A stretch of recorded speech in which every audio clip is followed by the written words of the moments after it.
Halo semuanya, selamat datang kembali di channel Mike Item. Terima kasih ya sudah menonton channel ini, saya sangat menghargainya. Dalam episode kali ini saya akan menampilkan sebuah desa di perbatasan Indonesia-Malaysia, tepatnya di hulu Sungai Sembakung, Kalimantan Utara.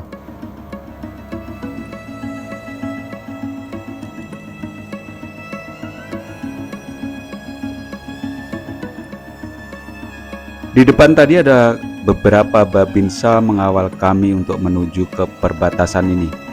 Karena memang desa yang akan kami tuju ini adalah desa terakhir di hulu Sembakung ini, atau desa paling jauh atau desa paling terpencil. Kebetulan hari itu sedang banjir besar. Nanti ada kisahnya tentang banjir di Sungai Sembakung ini, sebuah kisah yang cukup ironis. Ini kami sedang menuju ke hulu. Sungai Sembakung ini memang sungai arus deras, tapi tidak sederas misalnya sungai-sungai di Kalimantan Timur, karena jeram-jeramnya tidak seberapa banyak. Jadi perjalanan relatif mudah. Meski demikian, kami tetap harus berhenti karena mesin terlalu panas dan juga kru menginginkan istirahat, jadi kami sempat berhenti sebentar di sebuah jeram kecil. Kelihatan sekali ya, air Sungai Sembakung ini sangat keruh. Beberapa masyarakat ikut serta kami naik ke hulu karena akan mudik atau ikut mudik, yaitu pulang ke kampung halaman.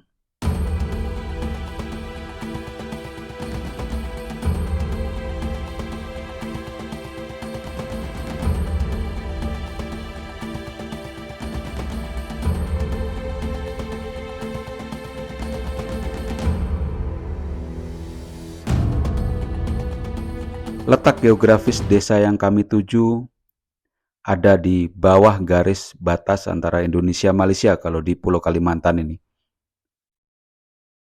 Nah, terlihat sekali ya, yang putih itu adalah garis batas dengan negara Malaysia. Nah, desa Labang itu di bawahnya sedikit. Jadi, lebih dekat bagi masyarakat untuk pergi ke Malaysia daripada ke kota ataupun kampung-kampung ataupun kecamatan lain di Indonesia. Seperti telah saya sebutkan di awal bahwa kami akan menuju ke wilayah perbatasan. Itulah kenapa kami dikawal oleh para babinsa. Nah, ini desa Labang. Ini kalau kita lihat dari arah atas atau arah hulu. Jadi ada di kanan Sungai Sembakung. Sangat curam sekali, jadi geografisnya di sini konturnya itu terjal. Karena kanan kiri sungai terlihat sekali ya, curam sekali. Jadi masyarakat hanya bisa menempati wilayah tepian sungai yang datar saja. Jadi terlihat di gambar itu tidak banyak tanah yang datar.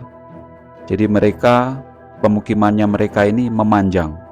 Jadi mengikuti tepian sungai. Jadi tidak melebar begitu. Ini adalah bangunan sekolah dasar, terletak di bagian atas desa. Jadi paling atas ini kalau di desa Labang. Dan terlihat di sana ada jalan. Ini jalan ini keren banget sebenarnya, karena dibuat semuanya dari kayu ulin. Jadi adik-adik yang sekolah itu harus naik tangga, ratusan anak tangga begitu, dari desa ke arah atas. Desa Labang ini ditinggali atau dihuni oleh masyarakat suku Dayak Okolot. Dayak Okolot ini menurut berbagai sumber merupakan bagian dari Dayak Murut yang juga tersebar hingga wilayah Sabah di Malaysia.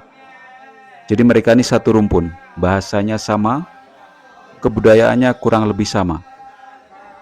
Ini mereka memberi sambutan, walaupun sambutan yang kecil, sambutan yang sederhana, tapi sangat berkesan setelah perjalanan yang sangat panjang dari kota Malinau.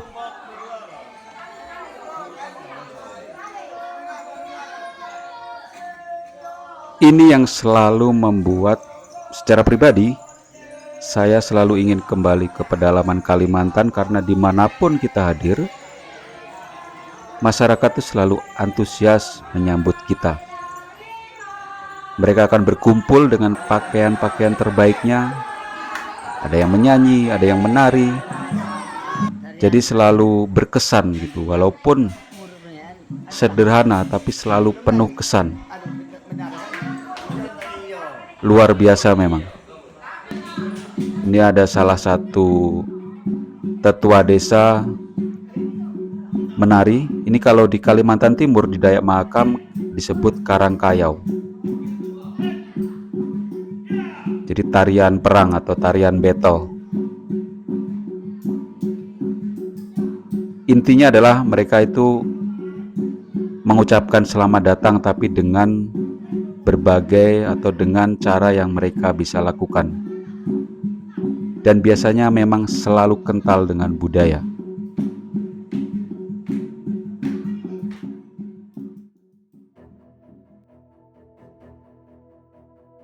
Secara umum, mata pencaharian masyarakat Dayak Okolot adalah berladang atau bertani. Mereka menanam berbagai tanaman di lahan-lahan yang mereka miliki. Yang mengagetkan buat saya pribadi adalah mereka memiliki lahan singkong yang luar biasa subur di pegunungan, menjadi salah satu sumber utama karbohidrat, diolah menjadi berbagai macam penganan.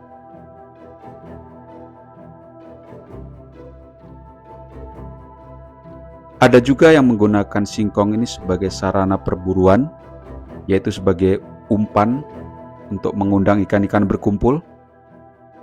Ini salah satu hasil hutan sedang musim buah. Sungai tetap menjadi jalur mobilitas utama.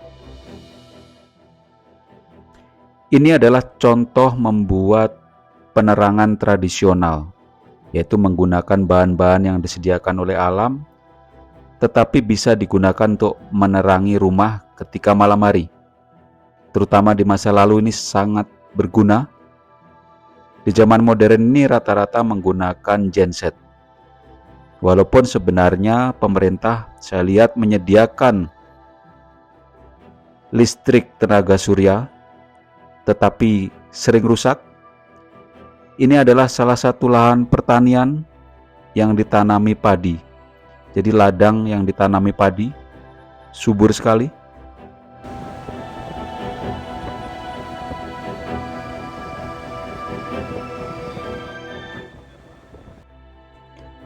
Kenapa kami mendatangi wilayah perbatasan di Kalimantan Utara ini? Pertama adalah kami ingin menyapa saudara-saudari kami dari Dayak Okolot yang menjaga wilayah perbatasan ini setiap harinya, karena mereka adalah desa terakhir atau desa paling ujung, yang mana sebenarnya kehidupan mereka ini tidak mudah karena sumber-sumber ekonomi juga terbatas, ongkos-ongkos begitu mahal, belum ditambah juga faktor banjir yang rutin datang dari wilayah Malaysia ini. Banjir ini efeknya luar biasa bagi Indonesia karena wilayah sampai hilir di daerah Mensalong itu bisa sampai terendam. Kalau di wilayah hulu yang paling terdampak adalah bahwa potensi perikanan yang ada itu jadi sulit untuk dimanfaatkan karena selalu keruh. Nah, ini adalah tugu perbatasan, kurang lebih 1 jam dari Desa Labang ke arah hulu.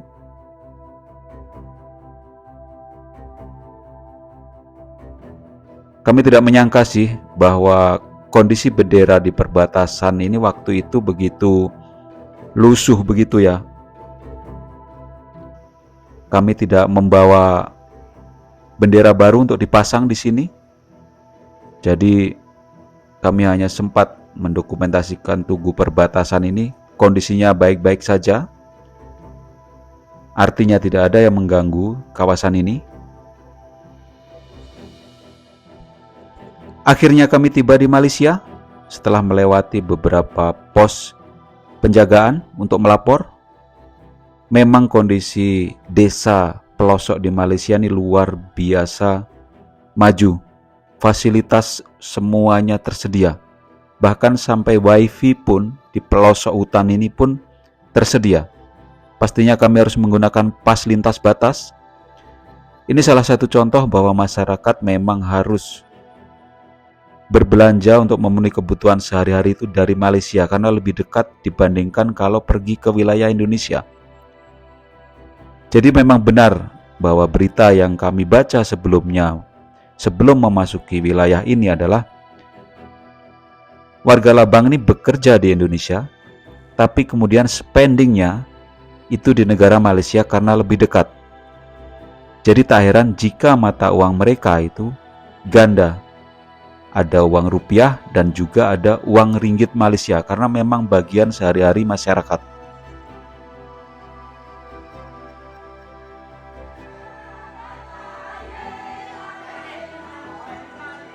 Tak banyak yang bisa kami lakukan saat itu untuk membantu saudara-saudara kami Dayak Okolot ini untuk menjadi lebih semangat, menjadi garda terdepan NKRI di Kalimantan Utara ini.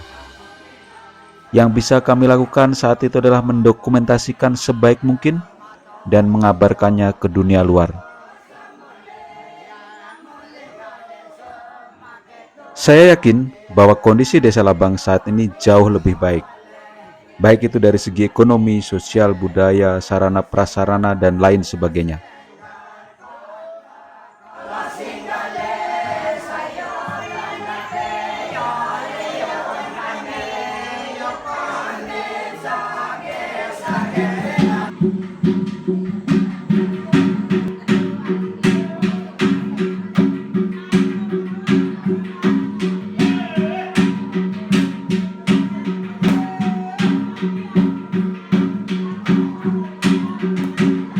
Terima kasih sudah menonton episode ini.